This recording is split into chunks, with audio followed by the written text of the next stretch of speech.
Live from New Delhi, you're watching DD India News Hour, India's voice to the world. I'm Ramesh Ramachandran. Coming up in the next hour. Prime Minister Modi says the budget presents an ambitious roadmap for accelerating the Make in India and Atma Nirbhar Bharat campaigns.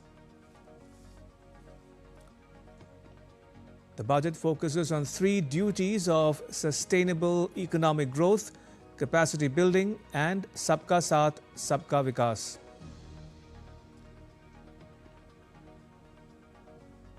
The Defence Ministry gets the highest allocation among all departments and the highest ever outlay of 7.85 lakh crore rupees, 15% higher over budgetary estimates of FY 25-26. Industry leaders welcome the budget, call it forward-looking.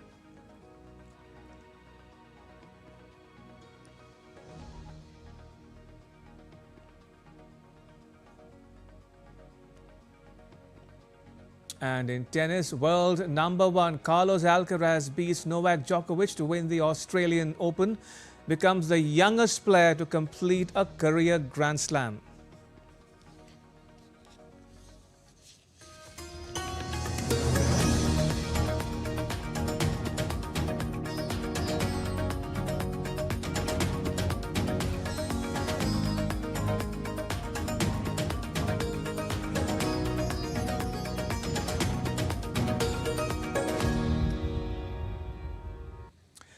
Prime Minister Narendra Modi has hailed the budget. He said that it embodies the vision of trust-based governance. Take a listen. ये budget trust based governance और human centric अर्थरचना के vision को साकार करता है। एक ऐसा unique budget है जिसमें फिस्कल डेफिसिट कम करने, इन्फ्लेशन कंट्रोल करने पर फोकस है और इसके साथ ही बजट में हाई कैपेक्स और हाई ग्रोथ का भी समन्वय है। The Prime Minister says that this budget has provided unprecedented support to every sector.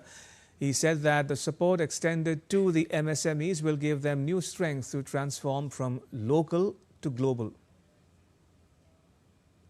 जिस मजबूती के साथ समर्थन दिया गया है वह अभूतपूर्व है।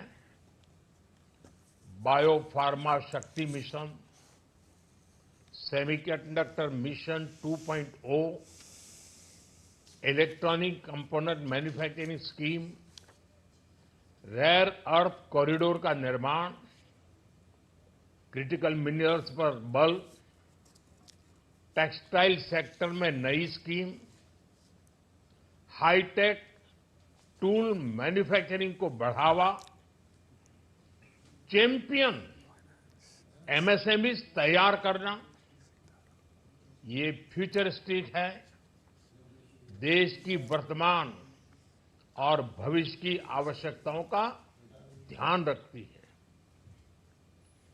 एमएसएमईज को, हमारे लघु और कुटीर उद्योगों को जो समर्थन इस बजट में मिला है वह उन्हें लोकल से ग्लोबल बनने की नई ताकत देगा।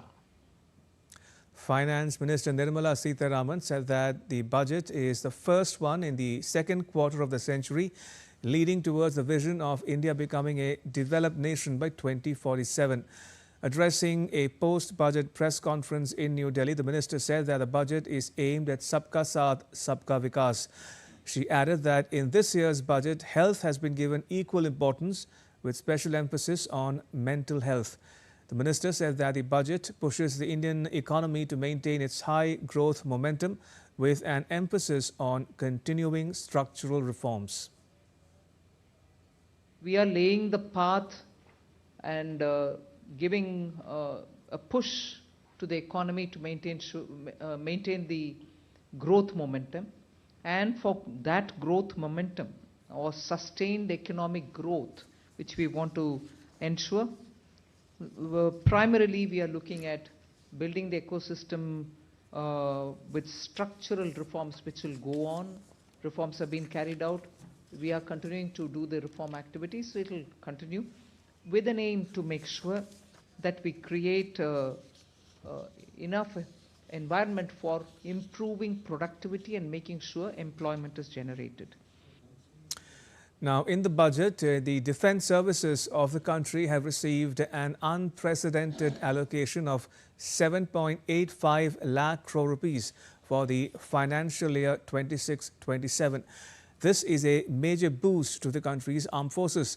The allocation, equivalent to 2% of the estimated GDP, marks a 15.19% jump over last year's budget estimates and makes defense the single largest spending ministry, accounting for 14.67% of total central government expenditure.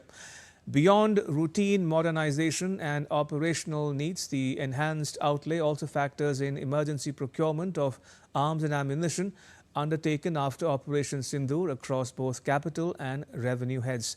A major thrust is visible in capital spending, which has been raised to 2.19 lakh crore rupees, up sharply from 1.8 lakh crore rupees last year, underscoring the government's push to upgrade military capabilities and defense preparedness. The budget reiterates a strategic commitment to building a future-ready, self-reliant military with a clear emphasis on Atma Nirbhar Bharat and transforming India's armed forces to global benchmarks. And Defence Minister Rajnath Singh has said that the budget will help in further strengthening India's defence capabilities. A record 7.85 lakh crore rupees were allocated towards defence sector.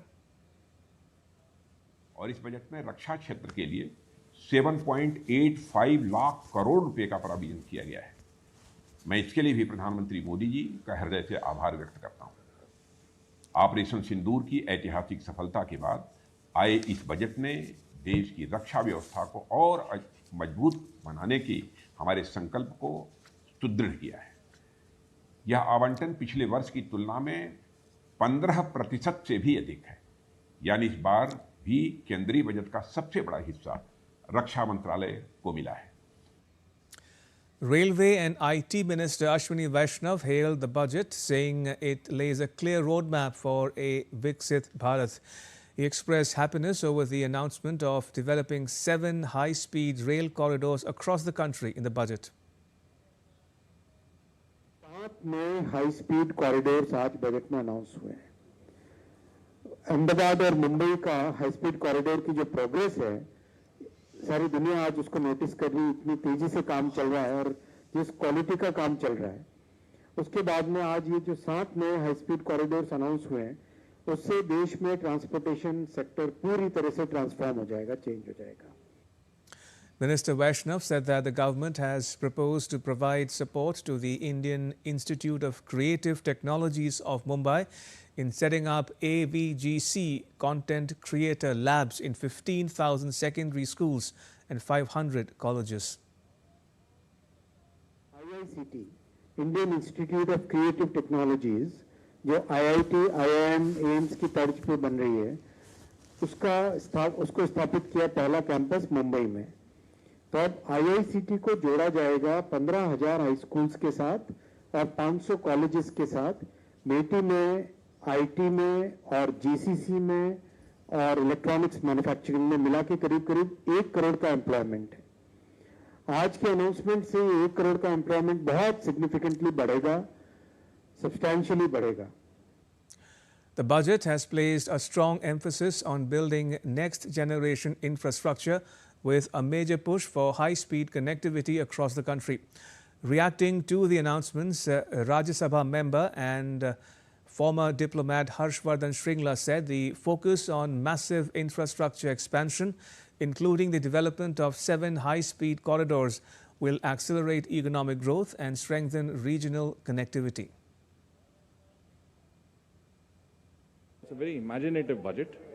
If you look at the fact, I mean, what for someone like me, I was very inspired by the 7 high-speed rail corridors. these link important economic centers of our country.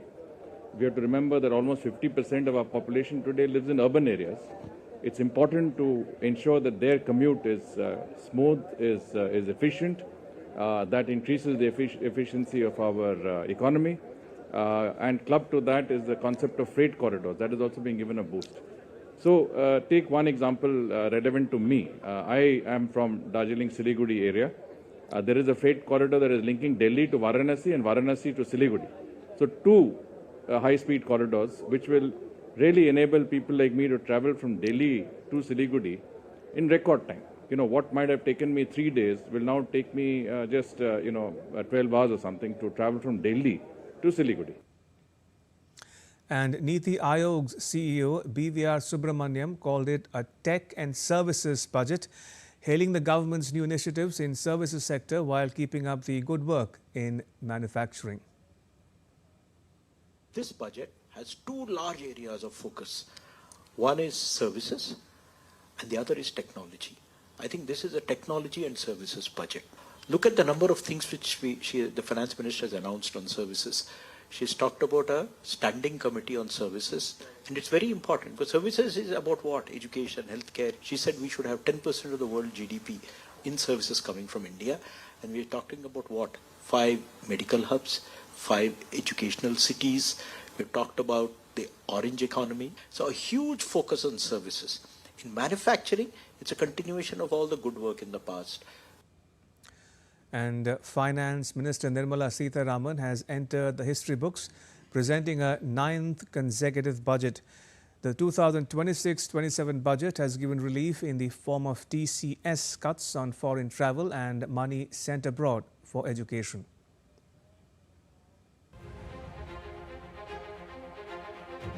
The Union Budget 2026-27 unveiled wide-ranging reforms in direct and indirect taxes aimed at simplifying compliance, easing the burden on taxpayers and boosting growth. A major highlight is the new Income Tax Act 2025 coming into force from April 2026. Simplified tax rules and redesigned forms will make filing easier for ordinary citizens.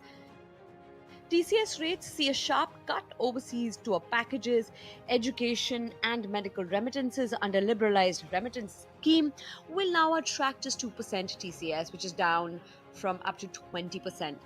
Union Budget 2026 is proposed to exempt interest award by Motor Accidents Claims Tribunal from income tax.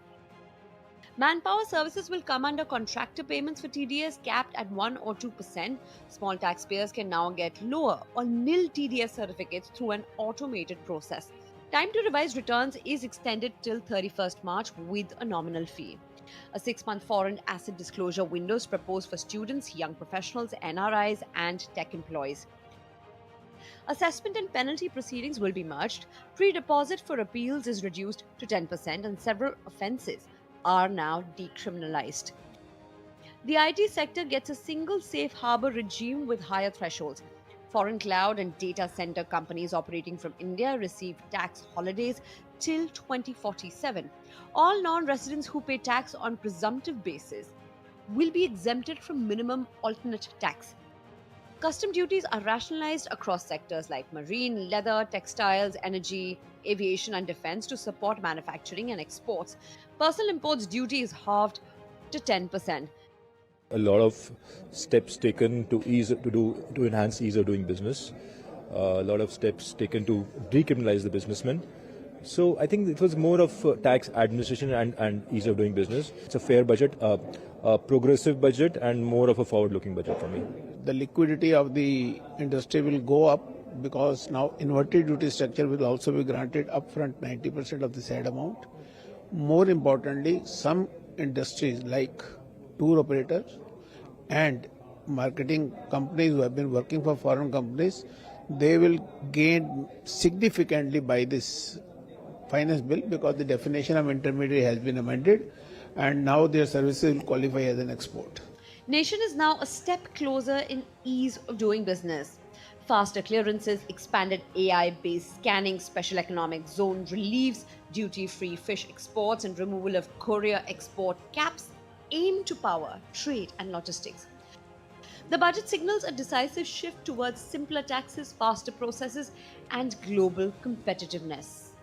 Tripti Tripaঠি's report for DD India. In a major push for sports, Finance Minister Nirmala Sitharaman announced the launch of a Khelo India mission to focus on systemic development of training centres and coaches over the next decade. The minister said that the country has the potential to emerge as a global hub for high-quality and affordable sports goods. The initiative is expected to boost sports equipment manufacturing in the country and reduce the financial burden on athletes.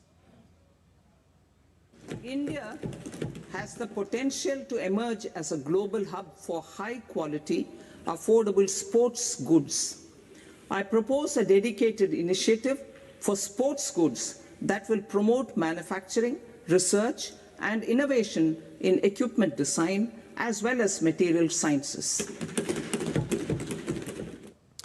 Besides other sectors, the budget also focuses on harnessing technology, especially artificial intelligence, to drive growth, jobs and exports. Rahul Upadhyay has more.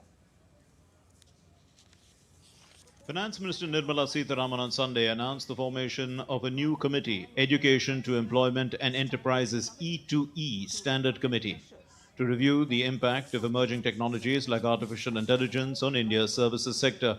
The panel will recommend measures to unlock the full potential of the services sector as part of the broader Prasar Bharati vision. Emerging technologies including AI. 21st century is technology-driven. Adoption of technology is for the benefit of all people. Farmers in the field, women in STEM, youth keen to upskill, and Divyangjan to access newer opportunities. The government has taken several steps to support new technologies through AI Mission, National Quantum Mission, Anusandhan National Research Fund, and Research and Development and Innovation Fund. The committee will work towards making India a global leader in services with a target of achieving a 10% share of global services exports by 2047. It will identify priority areas to maximize growth, employment and export opportunities in the sector. The committee will also assess the impact of emerging technologies, including artificial intelligence, on jobs and skill requirements and propose measures to prepare India's workforce for the future. Sitharaman highlighted that the government has already taken significant steps to support innovation, citing initiatives such as the India AI Mission, the National Quantum Mission, the Anusandhan National Research Fund, and the Research Development and Innovation Fund. With this renewed focus on technology and services, the Union Budget 2026-27 aims to position India as a global powerhouse in the decades ahead. Rahul Upadhyay's report for DD India. The budget has delivered a major push to India's financial markets with a clear message for global investors. The minister has opened direct access to Indian equities for foreign individuals, raised ownership limits, and unveiled a new market-making framework for corporate bonds. Details in the next report. Union Budget 2026-27 presented on Sunday marks a significant step forward in strengthening India's integration with the global financial markets. Key announcements include the introduction of a market-making framework for corporate bonds, a new investment route for foreign individuals into Indian equities, and a substantial increase in ownership limits for such investors in listed companies. In a major boost to foreign individual participation, the investment limit for an individual PROI has been increased from 5% to 10%, while the aggregate investment ceiling for all individual PROIs has been raised from 10% to 24%. This reform enables foreign individuals to invest directly in Indian listed equities without routing funds through registered foreign portfolio investors. The expanded category includes non-resident Indians, overseas citizen of India card holders, foreign citizens, and entities registered outside India. Individual persons resident outside India, PROI, will be permitted to invest in equity instruments of listed Indian companies through the Portfolio Investment Scheme. It is also proposed to increase the investment limit for an individual PROI under the scheme from 5% to 10%, with an overall investment limit for all individual PROIs to 24% from the current 10%. Direct access for foreign individuals is expected to attract greater overseas capital inflows, enhancing liquidity and market depth. Broader participation beyond institutional investors will diversify ownership and reduce reliance on a limited set of large players. Increased demand for Indian equities could support stronger valuations.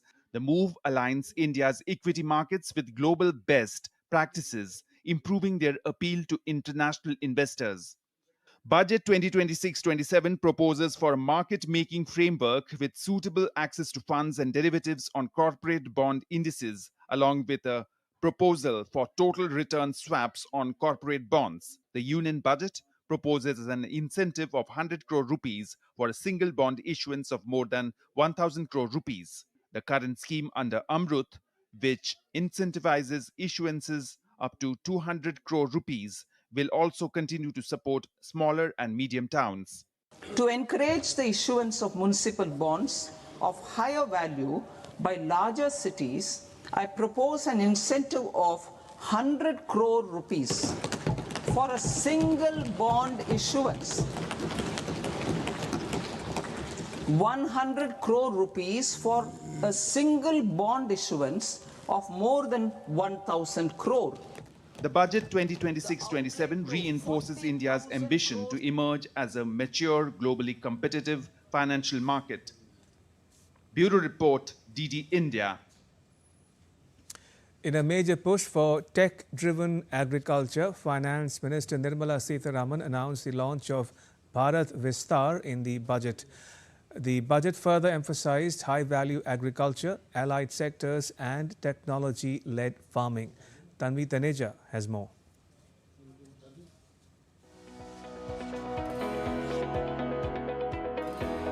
In the words of MS Swaminathan, the father of India's Green Revolution, if agriculture goes wrong, nothing else will have a chance to go right. The Union Budget 2026-27 emphasized high-value agriculture, allied sectors and technology-led farming. High-value agriculture will get a boost for promoting high-value crops like that of coconut, sandalwood, cocoa and cashew in the coastal areas, agar trees in the northeast and nuts like walnuts and almonds in the hilly regions. The Finance Minister announced Coconut Promotion Scheme to boost productivity. Special support would be given for sandalwood cultivation via partnerships with state governments to promote scientific farming and post-harvest processing. High-value agriculture. To diversify farm outputs, increase productivity, enhance farmers' incomes, and create new employment opportunities, we will support high-value crops such as coconut, sandalwood, cocoa, cashew in the coastal areas, agar trees in northeast, and nuts such as almonds, walnuts, and pine nuts in our hilly regions. These, all of them, will be supported.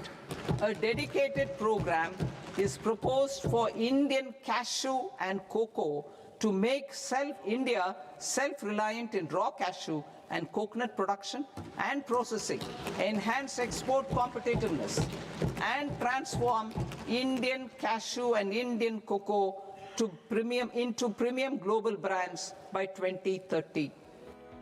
The Finance Minister also announced credit-linked subsidy programs for supporting animal husbandry so as to promote entrepreneurship, modernize livestock enterprises and scale up integrated value chains in the dairy, poultry and livestock sectors. To strengthen the fisheries value chain, the government will launch initiatives for integrated development of 500 reservoirs and other water bodies. These aim to strengthen the fisheries value chain in coastal areas. Sitharaman also announced the launch of Self-Help Entrepreneurs or She-Marts, a new initiative for rural women-led enterprises run by self-help entrepreneurs and owned by the community. She Marts for rural women-led enterprises. Building on the success of Lakhpati Didi program, I propose to help women take the next step from credit-linked livelihoods to being owners of enterprises. Self-help entrepreneur, She Marts will be set up as community-owned retail outlets within the cluster-level federations through enhanced and innovative financing instruments. In a major push for tech-driven agriculture, Finance Minister Sitharaman announced the launch of Bharat Vistar, a multilingual AI tool set to integrate AgriStack portals and ICAR's agricultural practices with advanced AI systems, transforming how farmers access resources and make better decisions. Tanvi Taneja for DD India. In a major boost to the country's MSME sector, the government has announced a comprehensive plan to lower compliance costs, simplify taxation and reduce litigation exposure for MSMEs, enabling them to focus resources on growth, employment generation and formalization. Calling MSMEs the backbone of employment and innovation, Finance Minister Nirmala Sitharaman stressed the need to create champion MSMEs to drive enterprise growth and resilience. Creating champion SMEs and supporting micro enterprises. Recognizing MSMEs as a vital engine of growth, I propose a three-pronged approach to help them grow as champions. Equity support. I propose to introduce a dedicated 10,000 crores SME growth fund to create future champions, incentivizing enterprises based on select criteria. The government highlighted the success of the trade receivables discounting system, TREDS, through which over 7 lakh crore rupees have already been extended to MSMEs. To expand its impact, TREDS will be made mandatory for settling MSME purchases by central public sector enterprises alongside unified trade systems, enabling a single-touch interface. To boost liquidity, a 10,000 crore rupee fund will be set up to create champion SMEs, including a dedicated growth fund for small and medium enterprises. This Self-Reliant India Fund will also receive a 2,000 crore rupees top-up. Export facilitation will be strengthened through product-specific entries, while a lower deduction certificate scheme will support small taxpayers, including MSMEs. Simplified TDS norms for manpower supply will aid labor-intensive units. Further, penalties for procedural defaults will be converted into fees, extended timelines for revised and updated returns will receive fear of penalties and promote trust-based compliance. To ease regulatory burdens, professional bodies will train corporate mitras, especially in Tier 2 and Tier 3 towns, to help MSMEs meet compliance needs at affordable costs. Together, these measures aim to deepen credit access, reduce friction, and strengthen MSMEs, the backbone of India's economy. Bureau Report, DD India. All right, for more on the budget, I'm now joined by my colleague Siddharth Bharadwaj with his analysis. Siddharth, over to you. All right, Ramesh, very good evening to you. See, in the budget for financial year 2026-27, the groups that are in focus, Ramesh, are the women, the farmers, the poor, and the youth. This budget is a youth-driven budget, as said by the Finance Minister Nirmala Sitharaman. Earlier, here on the touchscreen, we talked about the key priorities, we talked about the key highlights of the budget. But now, in this edition, in this session, we'll be talking about the ministry-wise allocation. You had a word, regarding ministry-wise allocation, but still, we'll have a look at it once more. So, Ministry of Defence, I would like to show our viewers, the budget for 2026-27 is 7,85,000 crore rupees. I'll quickly show you the budgets of Ministry of Railway, which for this year, for financial year 2026-27, is 2,78,000 crore rupees. Now, when we come to the Ministry of Education, the budget for financial year 2026-27 is 1,39,289, and there are other budgets that have been allocated to different ministries. But we'll be now talking about, Ramesh, the groups that are in focus. So like I said, the groups that are in focus are poor and marginalized, women, youth, and farmers, the welfare of farmers. Also, we'll be talking about the sector-wise thrust. Let's look at that. This is very, very important. In the agriculture sector, Ramesh, support for high-value agriculture and promotion of Indian cashew as well.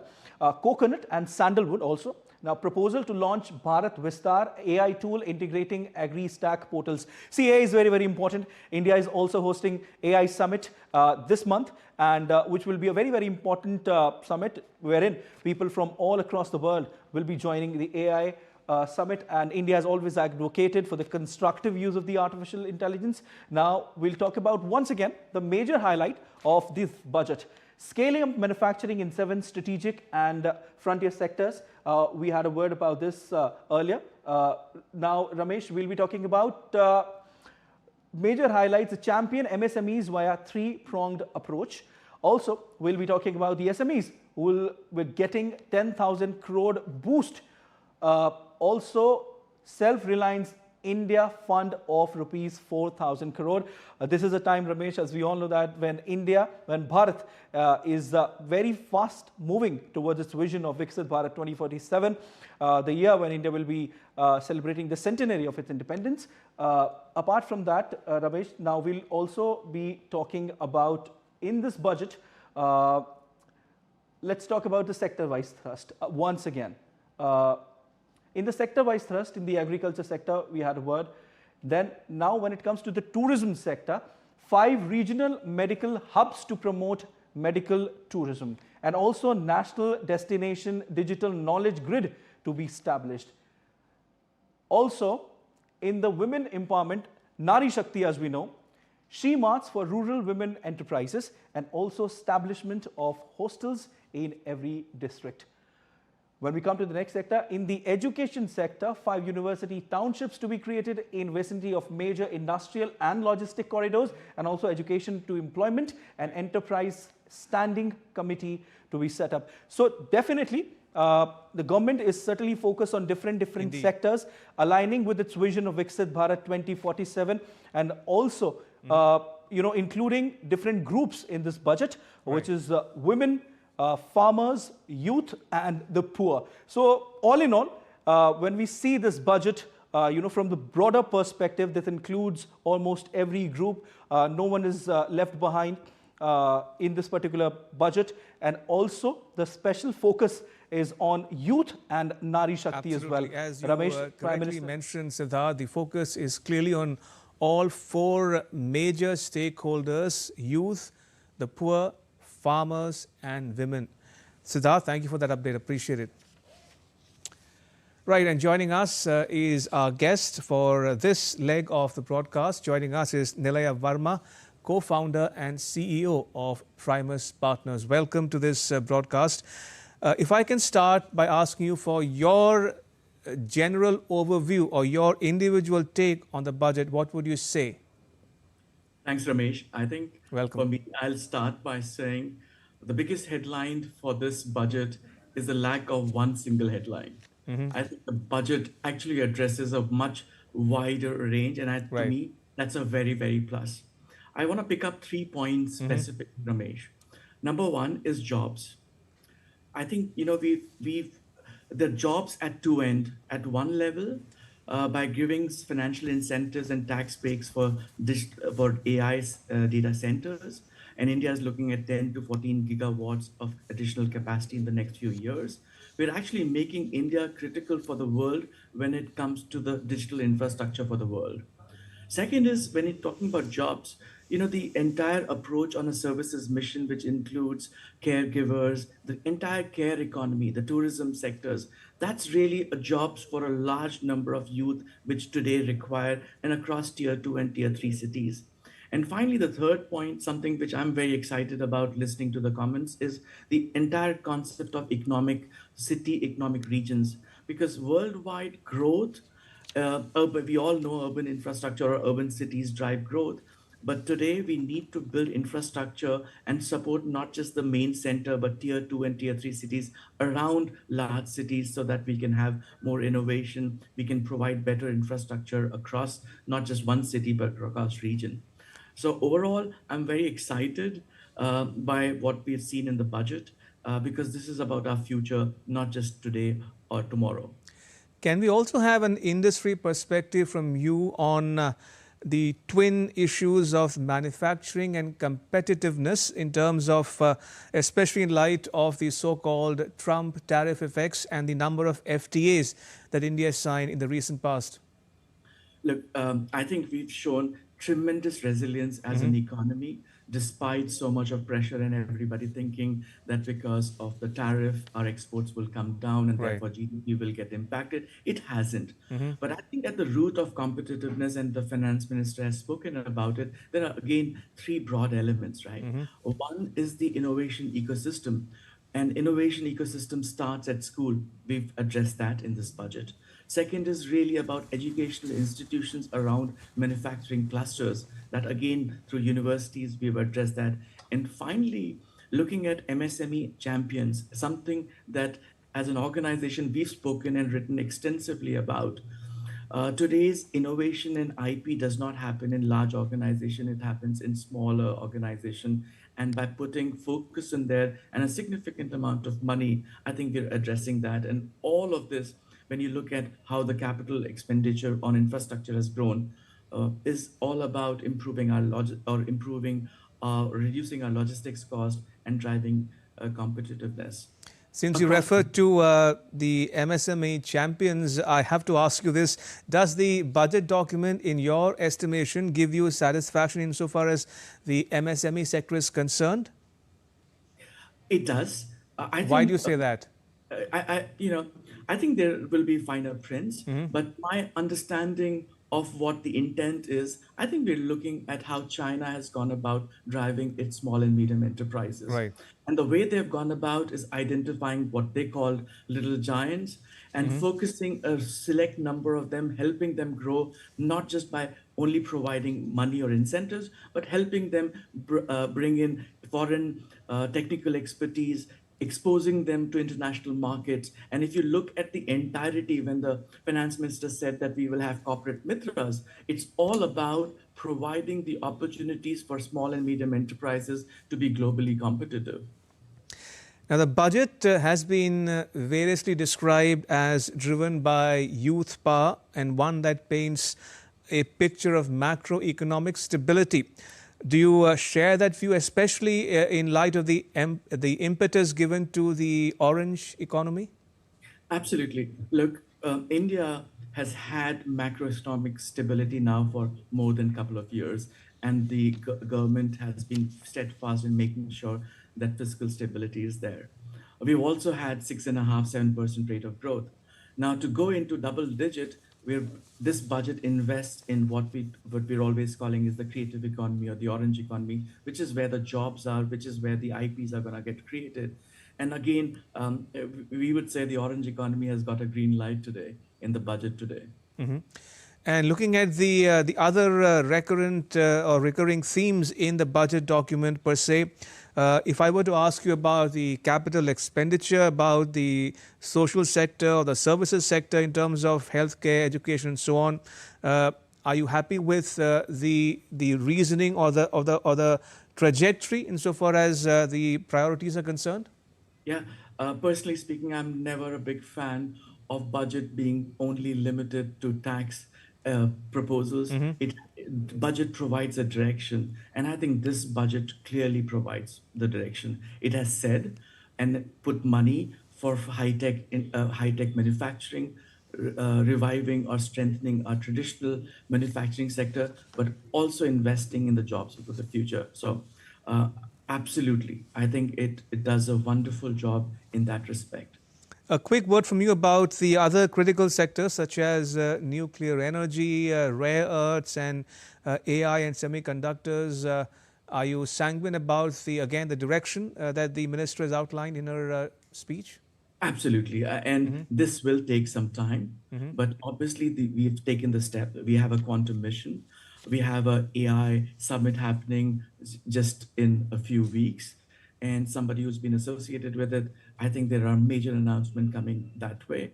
And really, look, we've always said this, the tomorrow's economy is about who owns IP, and IPs are going to be driven by technology and investing across technology spectrum, not just the infrastructure, but the capability and the capacity. All of those things have been touched about. I would say it would be important to have a very strong implementation system wherein not obviously individual ministries have to drive implementation, but we really need to have a budget implementation office at the level of the Prime Minister's office or the Ministry of Finance, which makes sure some of these allocations and intent are translated into actions, policies, and programs in quick time.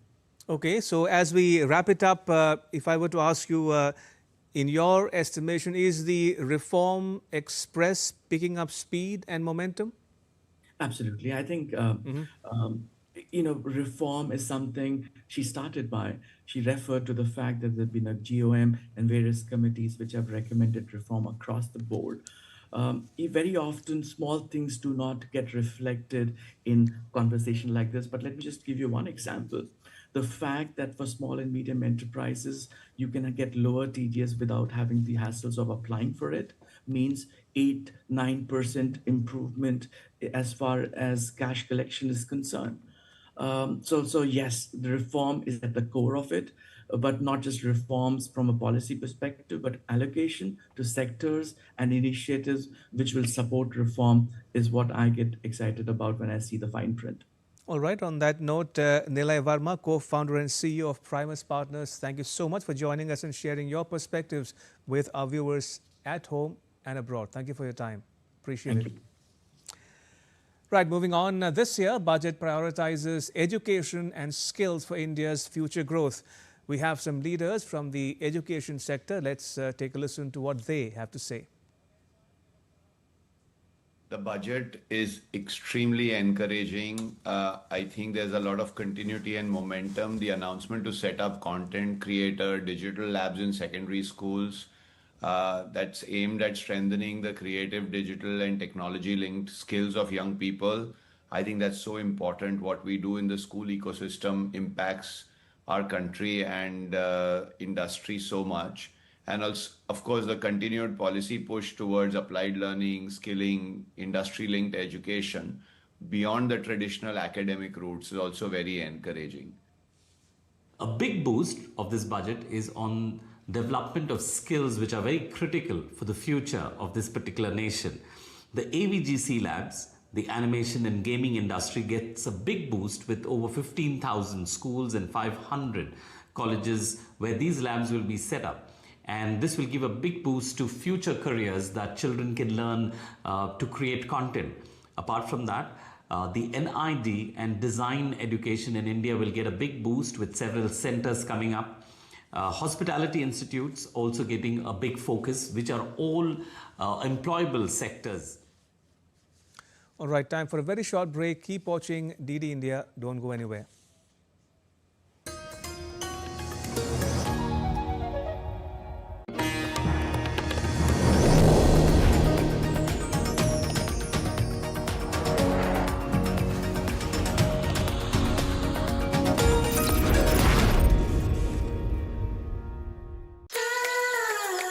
The land of forests, nature's hidden jewel.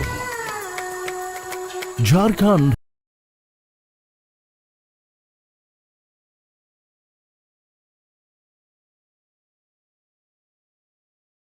is a traveler's paradise. Welcome to Delhi.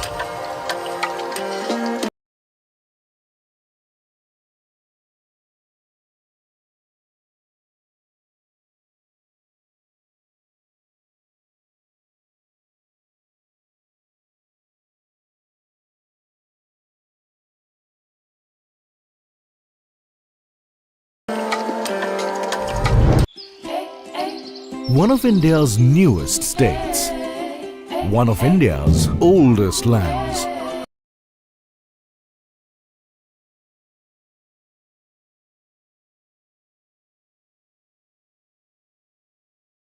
Jharkhand is a hidden Take a front seat to witness the grandeur.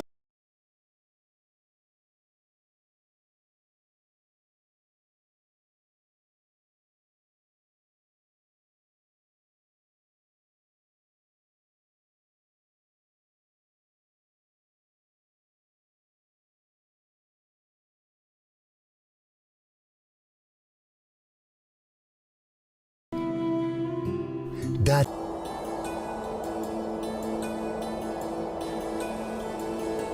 Gar Firdaus Barruez.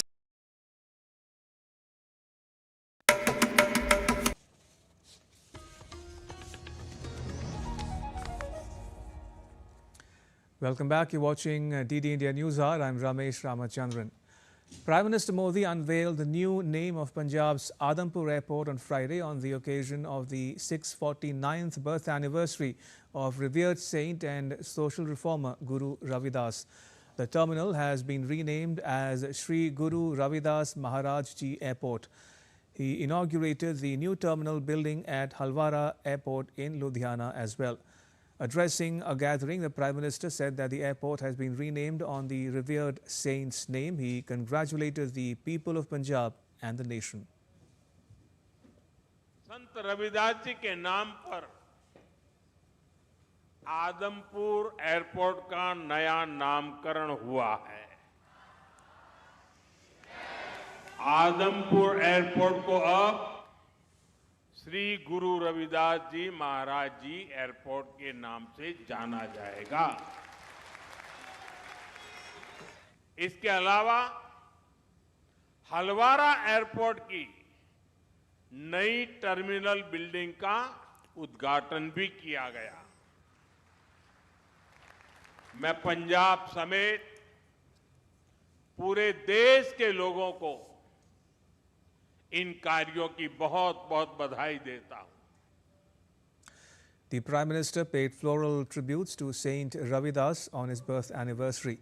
Through a social media post, he said that in his thoughts, the spirit of justice and compassion was supreme, which forms the very foundation of the government's schemes for public welfare. The Prime Minister then visited the Dera Sachkhand Balan in Jalandhar to participate in a public program in honor of Saint Ravidas.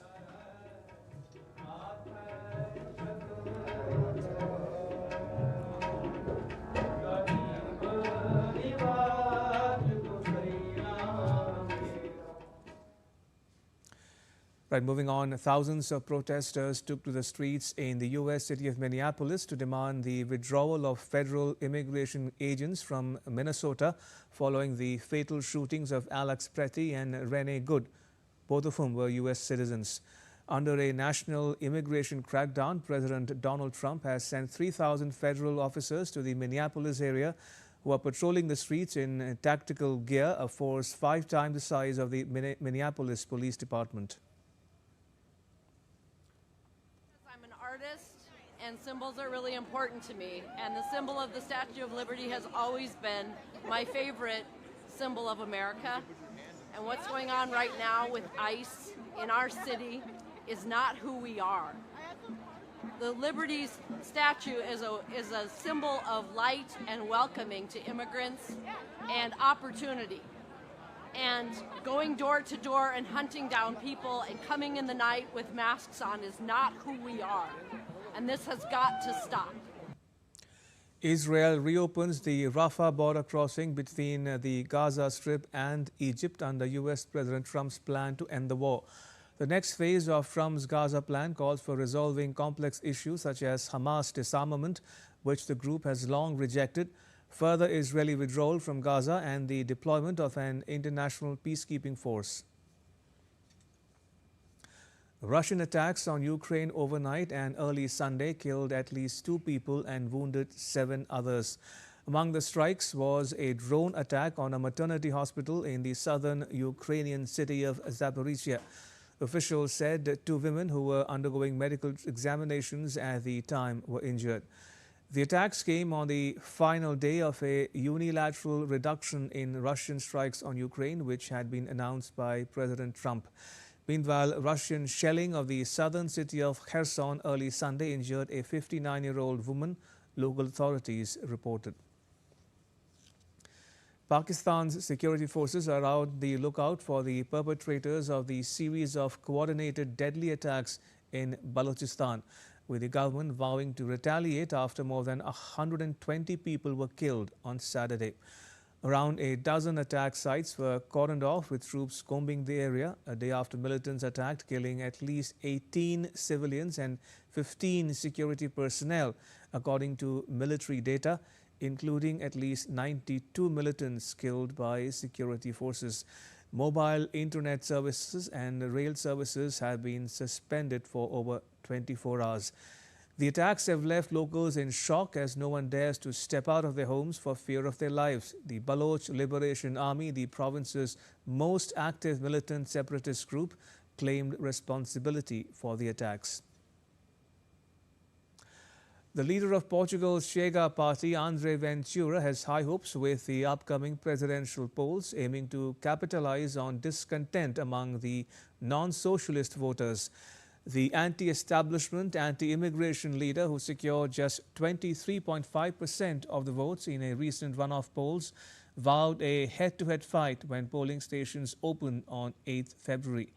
The Chega party has become the country's main opposition party in the last parliamentary election, bagging 22.8% of votes. Ventura will face moderate socialist Antonio José Seguro, who led the first round of Portugal's presidential election on 18th January in the February 8 elections. As in much of Europe, the rise of the far right has pushed government policies, particularly on immigration, towards a more restrictive stance. And now to all the news from the world of sport. In tennis, world number 1 Carlos Alcaraz swept past Novak Djokovic to win his first Australian Open and become the youngest man at the age of 22 to complete a career Grand Slam. His win denied the Serbian great an unprecedented 25th major title. The Spaniard was imperious after a slow start in dismissing the 38-year-old 2-6, 6-2, 6-3, 7-5 in Melbourne to claim a 7th Grand Slam title and cement himself as the undisputed world number 1. Alcaraz surpassed a legendary Rafael Nadal, who was at Rod Laver Arena to witness it. Nadal was 24 when he completed the career Grand Slam. Alcaraz added to his 2 titles each from Wimbledon, the French Open and the US Open.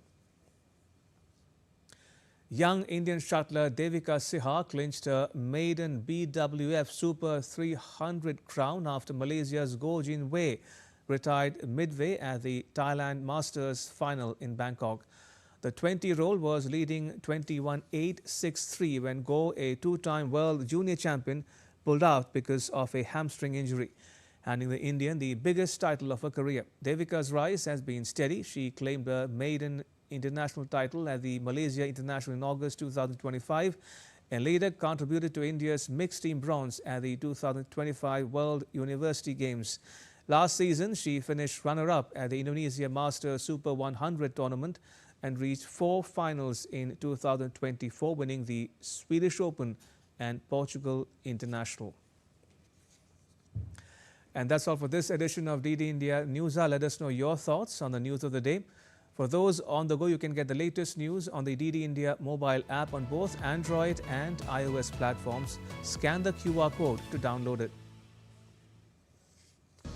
And we'll be back with more news as it breaks here. I'm Ramesh Ramachandran. From all of us here in New Delhi, thanks for watching DD India News Hour.